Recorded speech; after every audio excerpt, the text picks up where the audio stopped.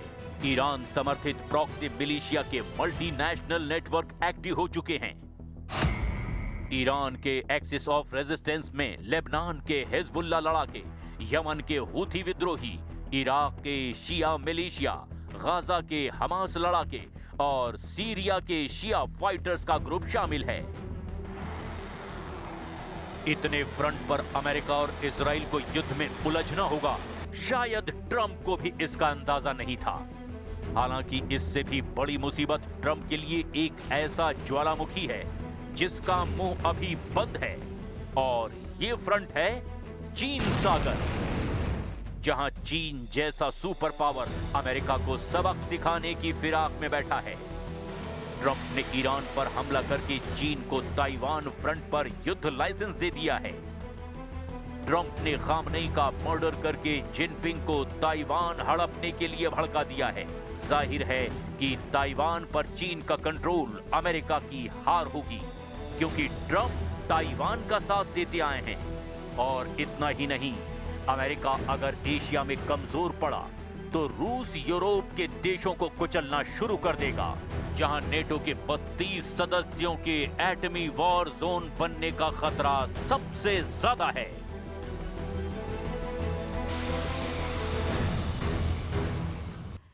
Israeli air force का कहना है कि आईडीएफ इस वक्त लेबनान के अंदर हिजबुल्लाह के टारगेट पर जोरदार स्ट्राइक कर रहा है। यह कार्रवाई उस फायरिंग के जवाब में है जो हिजबुल्लाह ने इजरायल की तरफ से की थी। आईडीएफ के मुताबिक ईरान के सपोर्ट में काम करने वाला यह आतंकवादी संगठन जानबूझकर इजरायल और उसके नागरिकों को टारगेट कर रहा है, निशाना बना रहा है। आईडीएफ ने साफ कहा कि हिजबुल्लाह के इस हमले का जवाब सख्ती से दिया जाएगा और उत्तरी इलाकों पर किसी तरह का खतरा बर्दाश्त नहीं किया जाएगा। ये बड़ी चेतावनी देखिए किस तरह से आईडीएफ के जरिए सामने आ चुकी है। लेबनान में इजरायल की जोरदार स्ट्राइक यहां पर हुई और हिजबुल्लाह के ठिकानों पर यह हमला किया गया है। इजरायल ने हिजबुल्लाह के हमले का जवाब यहां पर दिया है। लगातार युद्ध के मैदान से हमले की ये तस्वीर सामने आ रही है।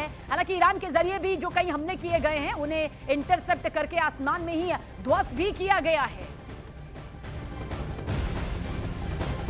और इस बीच ईरान पर हमले का बहुत बड़ा असर सामने आया है। ईरान के हमले के बाद ऑयल 13% बढ़कर $82 प्रति बैरल हो गया है, जिसका जिक्र लगातार विश्लेषकों के साथ हम कर भी रहे थे कि जब युद्ध होता है तो फिर असर कहां होता है, और खासतौर से जब युद्ध ईरान, इजरायल, अमेरिका के बीच हो तो आप समझ लीजिए कि कहां पर अब इस वक्त स्थिति वैश्विक तौर पर मुश्किलातों से भरी होने वाली है।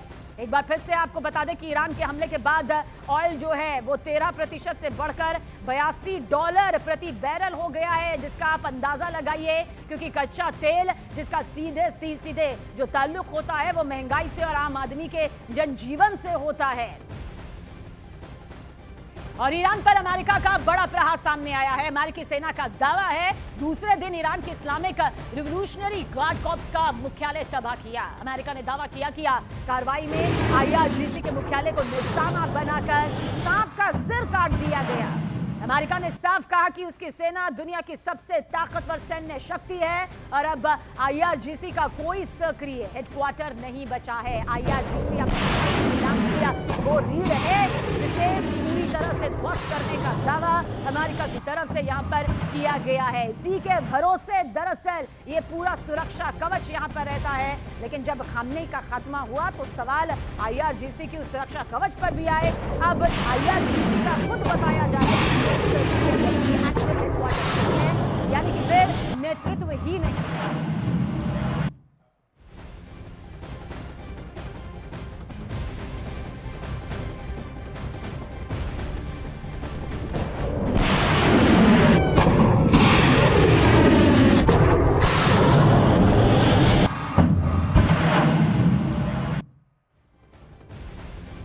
ईरान और इजरायल अमेरिका का ये महायुद्ध लगातार जारी है और इस युद्ध से जुड़ी 8 तस्वीरें आपको दिखाते हैं जो कि वॉर जोन से निकलकर सामने आई है।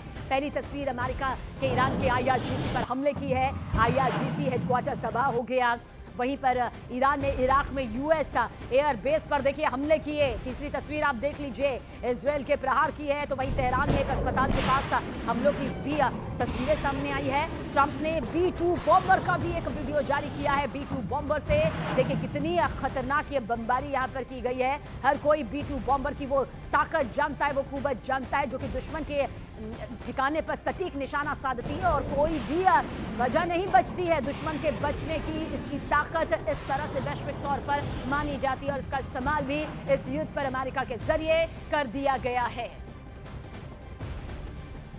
और अमेरिकी सेंट्रल कमांड ने ईरान पर हमलों का वीडियो जारी किया है और कहा है कि ईरानी शासन ने बैलिस्टिक मिसाइलों का लापरवाही से इस्तेमाल किया और यह दशकों से खतरा बन रहा है। अब राष्ट्रपति के निर्देश पर अमेरिकी बल इस खतरे को पूरी तरह खत्म करने के लिए कार्रवाई कर रहे हैं। अमेरिकी सेंट्रल कमांड ने जानकारी दी है कि पूरे इलाके में सुरक्षा बल की तैनाती और हमलों को रोकने के लिए हर कदम उठाए जा रहे हैं। तो अमेरिका का बड़ा दावा देखिए सामने यहाँ पर जरूर आया है। आईआरजीसी का मुख्यालय तबाह कर दिया गया है। ईरान भी हमले कर रहा है। इजरायल इंटरसेप्ट आसमान से ईरान के हमले को यहाँ पर किया है। तो ये युद्ध से जुड़ी हुई वो तस्वीरें सामने आ रही हैं जो बताने के लिए काफी है कि हमला दोनों तरफ से हो रहा है पूरी ताकत के साथ। और शैलेंद्र हमारे सहयोगी, शैलेंद्र तस्वीरें सामने हैं, खबरें सामने हैं, आज की स्थिति हम कहां पहुंचते हुए देख रहे हैं?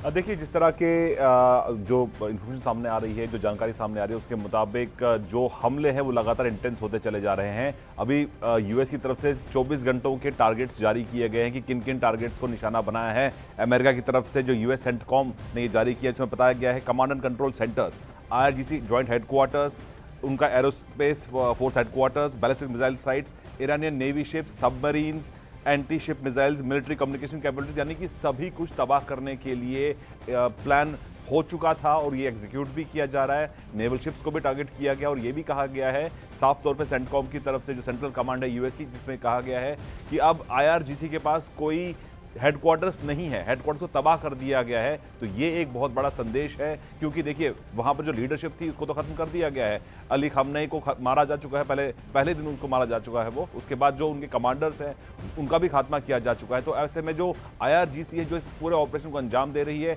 जिस तरफ हम ये भी देख पा रहे हैं कि प्रेसिडेंट ट्रंप की तरफ से भी कहा गया है कि तुरंत हथियार डाल दे, नहीं तो आपकी मौत सुनिश्चित है, निश्चित है। तो ऐसे में अब देखना ही होगा कि IRGC लड़ाई को कब तक लंबा खींच पाती है, क्योंकि जो हमने हमले देखे हैं, जिस तरह के टारगेटेड अटैक्स किए जा रहे हैं, ना सिर्फ यूएस की तरफ से, यूएस का एपिक फ्यूरी ऑपरेशन चल रहा है और वहीं रोरिंग लॉयन ऑपरेशन भी चल रहा है इजराइल की तरफ से, जो कि सीधे तेहरान के दिल में अटैक कर रहा है। तो जाहिर तौर पर ये एक मुश्किल का समय है ईरान के लिए कि क्या वो खुद कभी दोबारा उठ पाएगा इन अटैक्स के बाद में। और वहीं ये भी साफ है कि ये अटैक जो है ये लिमिटेड नहीं है, ये लॉन्ग टर्म वॉर हो सकता है, जो 4 हफ्ते तक के से ज्यादा भी चल सकता है। और वहीं साथ ही साथ जो हम देख पा रहे हैं कि जो रिटेलिएशन ईरान की तरफ से हो रहा है उन देशों में जहां पर यूएस के बेसिस है, वहां से भी माना जा रहा है कि जल्द ही रिटेलिएशन अब ईरान पे भी हो सकता है। तो ईरान के लिए चौतरफा ये एक मुश्किल का समय बन सकता है। तो जवाब जो आप शैलेंद्र दे रहे हैं उसी से कुछ सवाल जहन में उठ रहे हैं, उन सवालों का जवाब भी यहाँ पर आपके जरिए दर्शकों तक पहुंचाएंगे। लेकिन पश्चिम एशिया में जारी युद्ध और स्ट्रेट ऑफ हॉर्मुज के बंद होने से देखिए भारत के समुद्री व्यापार पर गंभीर संकट खड़ा हो गया है। सूत्रों के मुताबिक TV18 की रिपोर्ट में बताया गया कि जवाहरलाल नेहरू पोर्ट ट्रस्ट में 300 से ज्यादा कंटेनर फंसे हुए हैं, जिनमें फ्रोजन और पेरिशेबल सामान भरा हुआ है। क्लियरेंस प्रक्रिया बीते कल से पूरी तरह से ठप है। इन कंटेनर्स में शामिल शिपमेंट दुबई, कुवैत, शारजाह और दोहा के लिए भेजी जानी थी, लेकिन सभी खेपें बंदरगाह पर अटकी हुई हैं। इससे एक्सपोर्टर्स को भारी नुकसान की आशंका जताई जा रही है। वहीं मुंद्रा पोर्ट पर भी हालात बेहद फिक्रमंद है, चिंताजनक है। यहाँ करीब 2000 कंटेनर्स फंसे हुए हैं, जिनमें मुख्य रूप से चावल भरा हुआ है। आंकड़ों के मुताबिक भारत के कुल चावल निर्यात का लगभग 70% खाड़ी देशों को और 30% ईरान को जाता है। ऐसे में समुद्री रास्ते बाधित होने से भारत के कृषि निर्यात और विदेशी मुद्रा आय पर सीधा असर पड़ने की आशंका है। और वहीं ईरान पर देखिए, अमेरिका के फाइटर जेट ने फिर एक बार कहर बरसाया है। ऑपरेशन एपिक फ्यूरी के तहत अरब सागर में तैनात USS अब्राहम लिंकन युद्ध पोस्ट से फाइटर जेट को रवाना किया गया, जिससे पल भर में ईरान में एक बार फिर बमों की बौछार कर दी गई है, जिससे ईरान में कोहराम मच गया है।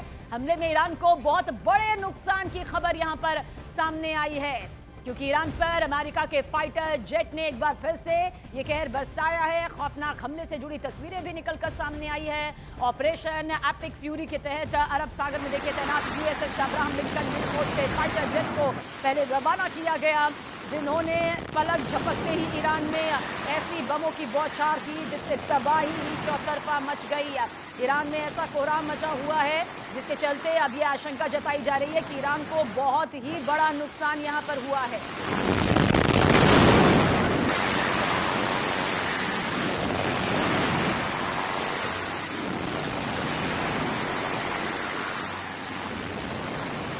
और वहीं इजरायली सेना ने तेहरान पर बड़े स्तर पर कई हमले करने का यह दावा किया है। इजरायली सेना ने कहा कि आतंकवादी शासन के मुख्यालय और दूसरे अहम ठिकानों को निशाना बनाया गया। सुरक्षा बढ़ाने के लिए 1 लाख अतिरिक्त सैनिक तैनात किए गए। इजरायल ने साफ संदेश दिया कि कोई भी सुरक्षित नहीं है, चाहे वो मुख्यालय हो, बंकर हो या लेबनान में हिजबुल्लाह ही क्यों ना हो, कोई भी सुरक्षित नहीं है। सबका खात्मा यहाँ पर किया जाएगा।